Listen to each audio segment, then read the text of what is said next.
Wassalatu wassalamu ala ashrafil anbiya'i wal mursalin Sayyidina wa maulana Muhammadin sallallahu alaihi wa alihi wasallam wa ala alihi wa ashabil mayamin al-muntajabin wa man tabi'ahum bil ihsan ila yaumiddin.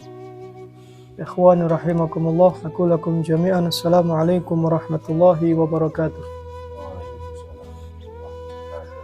Alhamdulillah, malam hari ini kita dipertemukan oleh Allah berkat taufik serta hidayah yang diberikan oleh Allah Subhanahu wa Ta'ala untuk kembali mengkaji berkenaan dengan kajian-kajian Islami yang menyangkut pautkan dengan permasalahan kita sehari-hari dalam kehidupan kita, dalam keseharian kita, ibadah kita, amal-amal kita, yang mana semua ini adalah menjadi kewajiban kita sebagai seorang hamba Allah Subhanahu wa Ta'ala.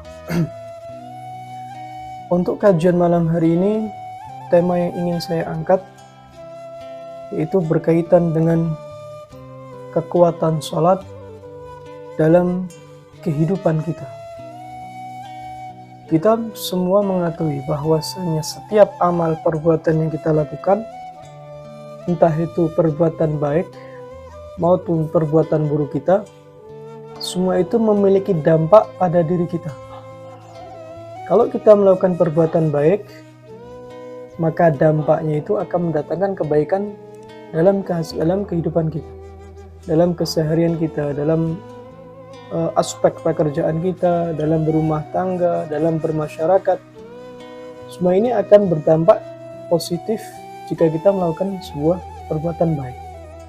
Akan tetapi sebaliknya, kalau kita melakukan sebuah perbuatan buruk, maka efeknya pun berdampak buruk bagi diri kita. Dalam pekerjaan, dalam berumah tangga, dalam bermasyarakat, atau bahkan dalam diri kita sendiri. Itu memiliki efeknya. Sehingga setiap kita melakukan perbuatan, itu kita harus berhati-hati. Pikirkan dampaknya. Apapun perbuatannya. Sebelum kita mulai aktivitas, sebelum kita memutuskan sebuah perkara, kita harus berhati-hati. Lihat dampaknya. Apakah sekiranya aku melakukan perbuatan ini berdampak baik, atau justru mengakibatkan dampak yang buruk. Entah itu untuk diri kita sendiri ataupun untuk orang lain. Nah, ini ada timbal baliknya. Begitu juga dalam hal ibadah kita kepada Allah Subhanahu wa Ta'ala. Ibadah yang kita kerjakan dengan niat yang ikhlas, dengan penuh pendekatan kepada Allah Subhanahu wa Ta'ala, ini akan memiliki efek yang begitu besar bagi kehidupan kita. Terutama salat. Salat sebagaimana kita ketahui adalah sebuah kewajiban yang terpenting dibandingkan ibadah-ibadah yang lainnya. Salat ini memiliki nilai kedudukan yang begitu besar di sisi Allah Subhanahu wa Ta'ala. Sehingga Allah jadikan salat ini tolak ukur kita diterima atau tidaknya amal-amal kita yang lainnya. Kalau salat kita diterima oleh Allah, maka amal-amal yang lain pun diterima oleh Allah Subhanahu wa Ta'ala. Sebaliknya, kalau salat ini tidak diterima oleh Allah, maka amal-amal yang lain juga tidak diterima oleh Allah Subhanahu wa Ta'ala. Dan di antara ibadah-ibadah yang kita lakukan, amal-amal yang kita lakukan, yang kelak pertama kali dimintai pertanggungjawaban oleh Allah adalah as-salat. Bagaimana kamu menjaga salatmu? Tepat pada waktunya atau meremehkan? Ini semua nanti akan kita dimintai pertanggungjawabkan berkenaan dengan ibadah salat kita kepada Allah Subhanahu wa Ta'ala. Kelemahan kita sebagai seorang insan, sebagai seorang manusia itu terletak pada daya ingat kita. Makanya manusia ini terkadang lalai. lalai dalam segala hal, bukan hanya dalam hal ibadah saja. Terkadang kita lupa, kita punya tanggung jawab, kita ada janji dengan seseorang, punya tanggung jawab di luar rumah, ada tanggung jawab di dalam rumah. Terkadang ini semua menjadi lupa. Dan yang menyebabkan lemahnya ingatan ini, perlu kita ketahui adalah syahwat, hawa nafsu. Hawa nafsu ini penyebab utama kita menjadi seorang yang lalai. Ketika hawa nafsu menguasai kita, maka akal ini akan berada di bawah hawa nafsu. Dan hawa nafsu menjadi di ujung puncaknya. Hawa nafsu dalam artian bukan hanya sebatas hal-hal yang berkaitan dengan biologi saja. Namun hawa nafsu, keinginan-keinginan yang terlalu berlebihan. Ingin sesuatu yang seharusnya tidak harus kita wujudkan untuk saat-saat ini. Artinya masih ada waktu lain untuk kita mendapatkan. Tapi karena hawa nafsu, akhirnya kita lebih mengedepankan sesuatu yang tidak penting di atas yang seharusnya penting. Nah, ini yang melemahkan ingatan kita itu adalah hawa nafsu kita, adalah syahwat kita. Nah, sebaliknya, yang menguatkan ingatan kita, daya ingat kita, itu adalah sholat tepat pada waktunya, yaitu sholat di awal waktu. Ini menjadi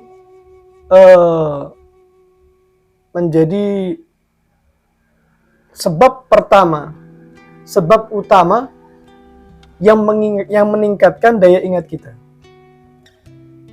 sehingga kita tidak menjadi manusia-manusia yang lalai. Bahkan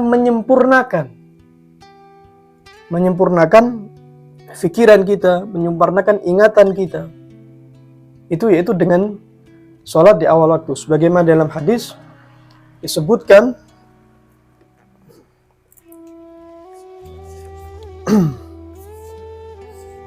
di mana Rasulullah Shallallahu Alaihi Wasallam di dalam hadis beliau menyebutkan Shallallahu Alaihi Wasallam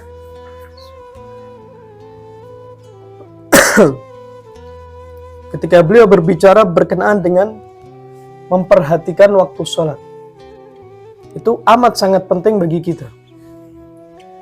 Di mana beliau mengatakan,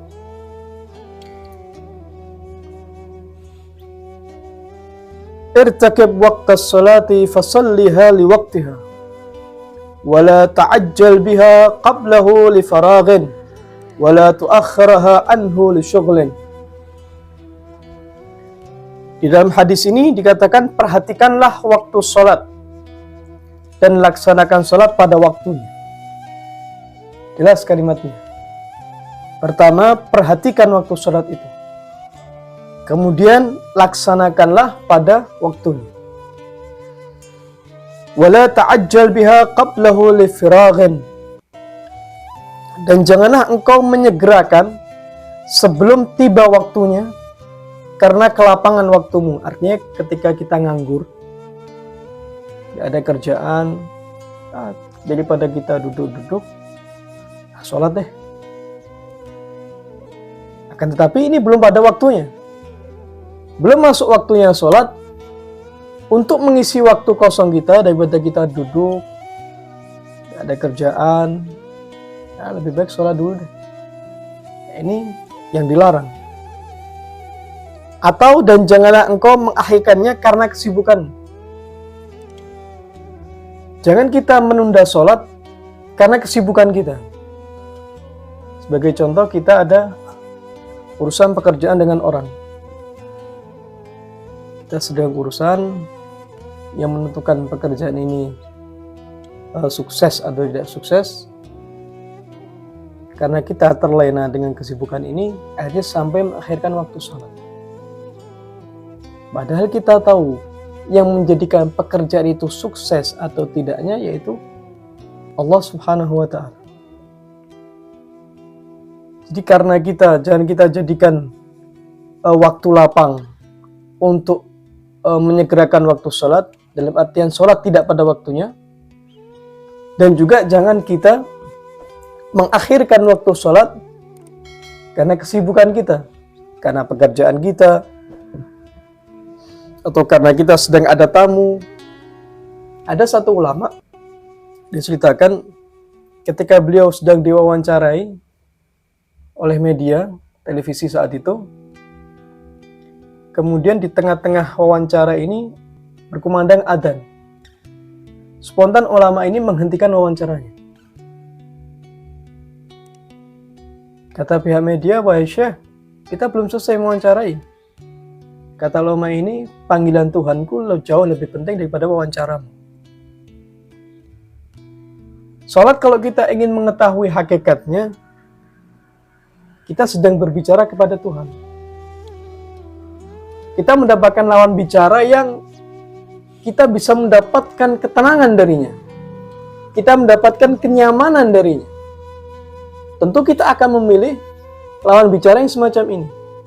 Sebagai contoh, kita duduk bersama orang sedang berbicara.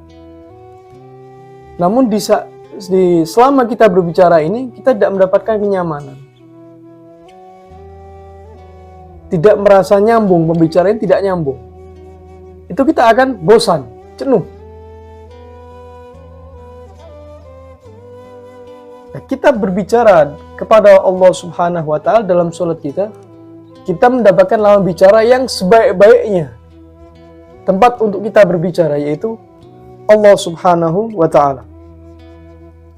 Di dalam ayatnya Allah Subhanahu wa Ta'ala berfirman, A'udzubillahi minasyaitonirrajim, Bismillahirrahmanirrahim. Fawailul lil musallin alladzina hum an salatihim sahun.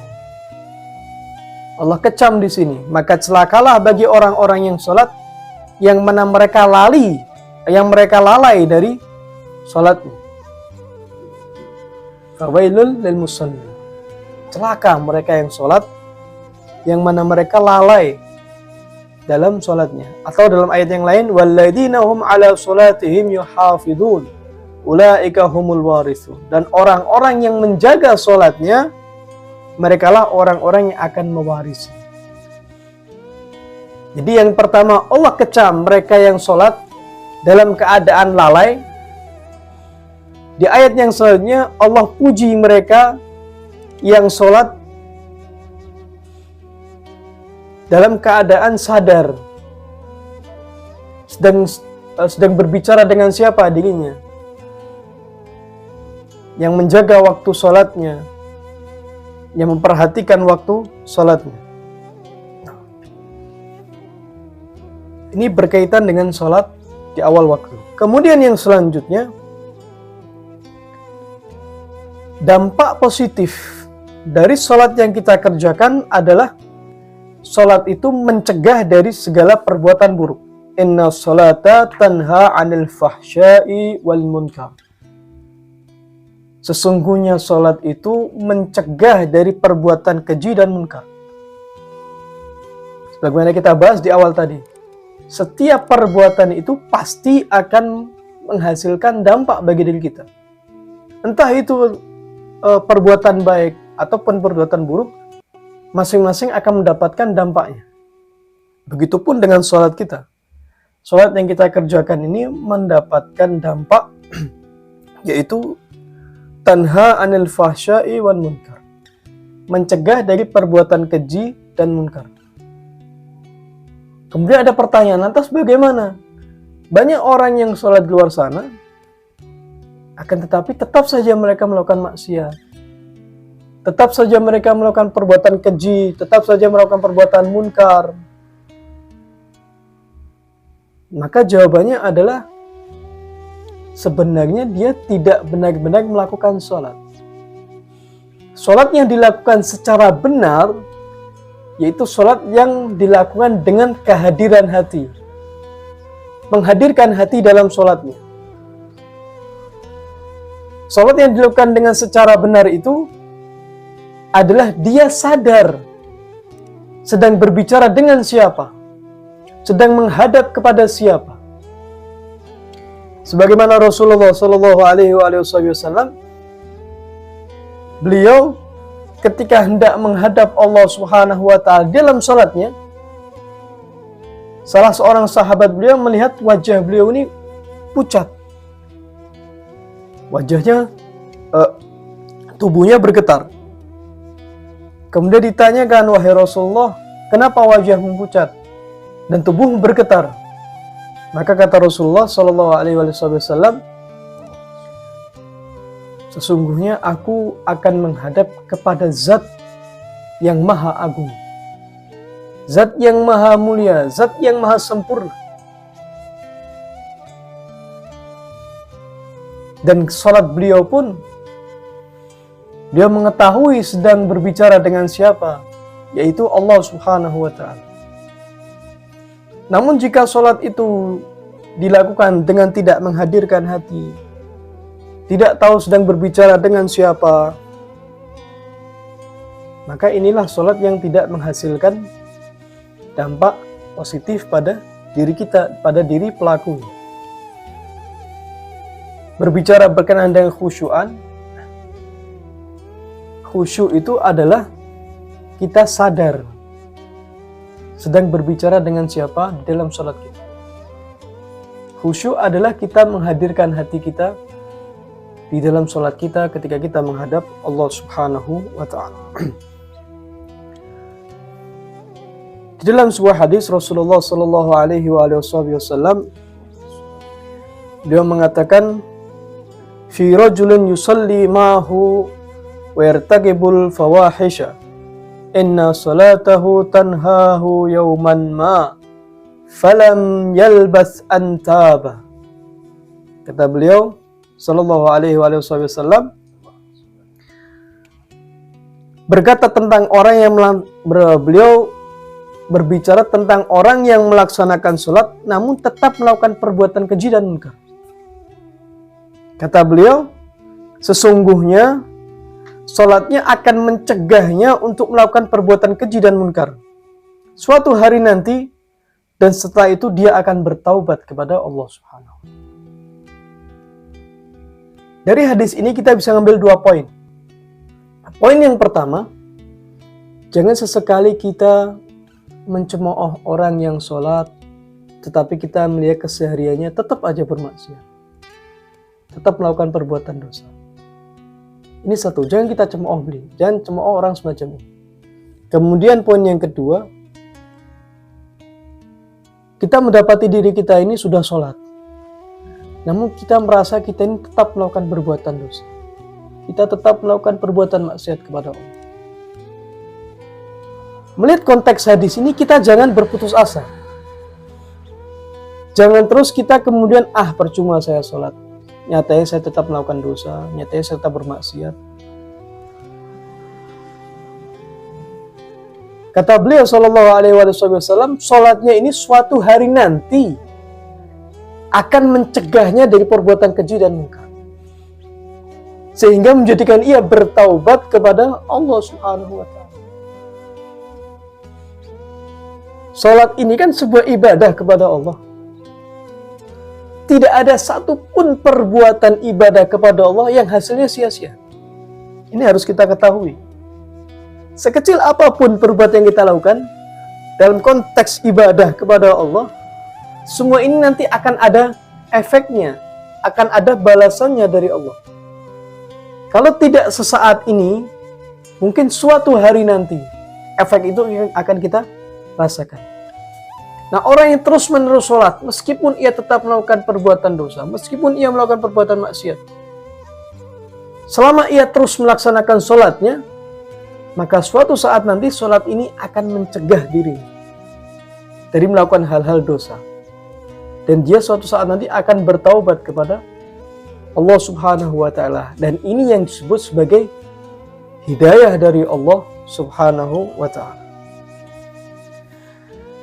Ikhwan yang dimuliakan oleh Allah Subhanahu wa ta'ala, poin selanjutnya yang ingin saya sampaikan, yaitu, dan ini harus kita perhatikan, karena ini juga merupakan hal yang terpenting di dalam sholat kita, yaitu sholat itu haruslah kita memperhatikan adab-adabnya. Sholat itu ada adabnya, ada tata caranya. Tata cara syariatnya, awal sholat itu harus diawali dengan berwudu, mensucikan diri kita. Kemudian ada adab-adab yang lain. Seperti yang pertama, kita memperhatikan pakaian kita. Pakaian yang kita gunakan haruslah suci, bersih. Kita tidak mendapatkannya dari sesuatu yang haram, dari harta yang haram. Tempat sholat kita harus perhatikan, haruslah suci.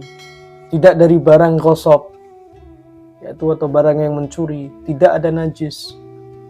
Ini merupakan adabnya. Kemudian yang kedua, sholat itu harus dibarengi dengan tafakkur kepada Allah Subhanahu wa Ta'ala. Bagaimana kita dalam sholat itu, awal kita sholat, kita mengucapkan takbir. Allahu Akbar. Artinya kita mengakui bahwasannya tiada zat yang lebih besar dari Allah Subhanahu wa Ta'ala. Allahu Akbar dalam sholat adalah bentuk tauhid. Bentuk kita mengesahkan Allah Subhanahu wa Ta'ala, bahwasanya tiada Tuhan selain Allah yang layak untuk disembah. Tiada zat yang lebih besar dari Allah Subhanahu wa Ta'ala yang kita layak untuk memujinya. Kemudian yang kedua, kita bertafakur, kita merenungkan kita siapa di hadapan Allah Subhanahu wa Ta'ala. Kita sholat, kita merenungi diri kita bahwasanya kita ini adalah hamba yang lemah, hamba yang tidak memiliki apa-apa, hamba yang senantiasa bergantung kepada Allah Subhanahu wa Ta'ala. Ini bentuk tafakur kita kepada Allah Subhanahu wa Ta'ala. Kemudian selanjutnya, sholat itu haruslah dibarengi dengan pemahaman maknanya dan makrifat terhadap wujud Allah Subhanahu wa Ta'ala. Setiap gerakan dalam sholat ini memiliki makna. Rukuk kita, sujud kita, tahiyat kita, ini semua memiliki makna-maknanya. Maka kita harus memahaminya. Dan insya Allah di pertemuan selanjutnya kita akan mengkaji berkaitan dengan makna as-salah. Tapi yang jelas malam hari ini kita ingin mengkaji terlebih dahulu. Kita harus tahu dulu bahwasanya sholat itu ada tata caranya, ada adabnya yang harus kita perhatikan. Dan harus memiliki ma'rifah terhadap Allah Subhanahu wa Ta'ala. Itu mengenal kepada siapa kita sholat, kepada siapa kita beribadah, kepada siapa kita sedang menghadap, kepada siapa kita sedang berbicara. Kita harus faham, kita harus memiliki ma'rifah semacam ini. Pengenalan kepada wujud Allah Subhanahu wa Ta'ala. Dan ini juga merupakan tauhid, yaitu ma'rifatullah, mengenal wujud Allah Subhanahu wa Ta'ala. Di pembahasan akidah kita bisa melihat, kita bisa temukan di situ ada yang namanya ma'rifatullah, yaitu pengenalan terhadap Allah Subhanahu wa Ta'ala. Kita renungkan bahwasanya kita mengenal Allah saat ini itu melalui ciptaan, melalui keagungan-keagungannya. Untuk kita mengenal wujud Allah Subhanahu wa Ta'ala. Kemudian yang selanjutnya yaitu sholat penuh dengan kecintaan. Sholat penuh dengan kerinduan, ingin berjumpa dengan Allah Subhanahu wa Ta'ala. Memiliki kecintaan dalam sholatnya, suka dalam beribadah kepada Allah. Nah, suka maupun cinta dalam beribadah kepada Allah Subhanahu wa Ta'ala ini bisa kita dapatkan ketika kita sudah mampu mendapatkan atau merasakan kenikmatan ini, yaitu kenikmatan ketika kita beribadah kepada Allah Subhanahu wa Ta'ala. Orang yang melaksanakan sholat dengan penuh kekhusyuan, mereka akan mendapatkan kenikmatan. Mereka akan merasakan nikmatnya sholat atau ibadah-ibadah yang lain. jika dilakukan dengan jalan, dengan cara yang benar, dengan penuh keikhlasan, dengan penuh pendekatan kepada Allah, maka pelaku daripada ibadah ini, dia akan merasakan nikmatnya ibadah kepada Allah Subhanahu wa Ta'ala. Sehingga mendorong dirinya untuk terus beribadah kepada Allah, untuk terus dekat kepada Allah Subhanahu wa Ta'ala. Dan poin yang terakhir, yaitu poin yang keenam adalah sholat itu memiliki pengaruh pada kehidupan dunia kita. Sholat itu memiliki pengaruh yang begitu besar dalam kehidupan kita. Tanpa kita sadari, kita punya masalah apapun, sebesar apapun masalahnya, maka kunci untuk menyelesaikan ini yaitu dengan as-salah. Wasta'inu bis-sabri was-salah. Dan mintalah kalian pertolongan dengan sholat dan kesabaran. Sholat ini adalah jalan satu-satunya untuk kita menyelesaikan masalah kita, masalah dunia kita. Jadi seorang hamba ketika menghadap kepada Allah Subhanahu wa Ta'ala tidak selayaknya membawa permasalahan. Kalau kita sholat menghadap Allah dengan membawa permasalahan dunia kita, ini bisa dikategorikan hamba yang kurang ajar kepada Tuhan. Sudah selayaknya ketika kita menghadap kepada Allah, maka tinggalkan segala urusan dunia kita. Tinggalkan segala permasalahan kita. Kita fokus, khusyuk, menghadirkan hati kita, berbicara kepada Allah Subhanahu wa Ta'ala dengan penuh kekhusyuan. Kita tidak memungkiri kita sebagai manusia biasa, kita masih jauh dari tingkatan aulia. Terkadang dalam sholat kita ingat permasalahan-permasalahan kita. Namun bukan berarti kemudian kita membiarkannya. Di saat kita mulai ingat dalam sholat kita, mulai ingat permasalahan kita, maka cobalah untuk fokus kembali. Tarik pikiran kita untuk kembali fokus kepada sholat kita. Kalau kita membiasakan hal semacam ini, maka kita akan terbiasa sholat dengan penuh kekhusyuan kepada Allah Subhanahu wa Ta'ala. Saya kasih contoh. Mungkin ketika kita berziarah di makam seorang wali besar mungkin kita dapatkan di pintu masuk makam ini, di situ ada tempat penitipan barang. Ketika kita ingin masuk, alas kaki kita, entah itu sepatu ataupun sandal, kita titipkan. Ataupun tas kita titipkan di tempat penitipan barang itu.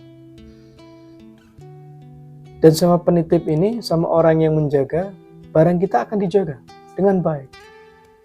Jika hilang akan diganti. Jika barang itu rusak, maka orang ini akan bertanggung jawab untuk memperbaiki. Tujuannya apa? Tujuannya agar kita berziarah ini kita bisa fokus. Tujuannya agar kita berziarah ini kita mendapatkan kenyamanan, ketenangan, ketentraman. Kita tidak memikirkan barang yang kita titipkan. Adakah kita ketika kita berziarah ke makam salah satu wali daripada wali Songo. Kita berziarah, kita titipkan sepatu atau sandal kita atau tas kita. Apakah mungkin kita di saat kita berziarah baca Yasin kah atau membaca tahlil, kemudian kita ingat barang kita titipkan? Aman tidak ya ini barang kita titipkan? Sepatu kita kira-kira rusak atau tidak ya? Tas ini kira-kira hilang atau tidak? Kita tidak akan memikirkan ini. Kita akan fokus pada ziarah kita. Kita akan fokus dengan hajat-hajat yang sudah kita rancang dari rumah. Yang kita akan sampaikan, yang akan kita tawasulkan. Begitu juga dengan sholat kita. Ketika kita sholat, sudah kita letakkan permasalahan ini. Segala permasalahan dunia ini kita letakkan terlebih dahulu, kita menghadap kepada Allah Subhanahu wa Ta'ala dengan penuh kefokusan. Selesai sholat, kita akan mendapatkan masalah ini selesai. Kita akan mendapatkan petunjuk dari Allah Subhanahu wa Ta'ala. Permasalahan ini begini untuk menyelesaikannya dengan cara ini. Dengan cara begini. Kalau kita bisa mampu melaksanakannya dengan cara semacam ini. Dan pengaruh terbesar dalam kehidupan dunia ini dari sholat kita adalah bertambahnya keimanan kita kepada Allah. Ketika keimanan ini bertambah, ketika ketakwaan ini bertambah kepada Allah Subhanahu wa taala, maka kita bisa mendapatkan jawabannya dari firman Allah Subhanahu wa taala yang berbunyi bismillahirrahmanirrahim, wa may yattaqillahu yaj'al lahu makhraja wa yarzuqhu min haitsu la yahtasib wa man yatawakkal 'ala Allah fahuwa hasbuh innallaha balighu amrihi qad ja'alallahu likulli syai'in qadir. Kita akan mendapatkan, Allah akan memberikan rezekinya. Wa may yattaqillah yaj'al lahu makhraja. Pengaruhnya dalam kehidupan dunia ini ada kita akan mendapatkan jalan keluar dari setiap permasalahan yang kita hadapi, baik itu permasalahan besar maupun kecil.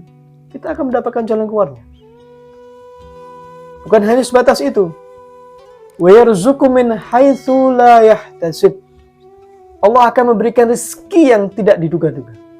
Rezeki ini bukan hanya kita artikan sebatas harta. Kebahagiaan, kenyamanan di dalam rumah, ketentraman di dalam rumah, kesehatan, ini semua adalah rezeki. Terselamatkan dari bencana, dari musibah, dari ketercelakaan, ini semua adalah rezeki dari Allah Subhanahu wa taala.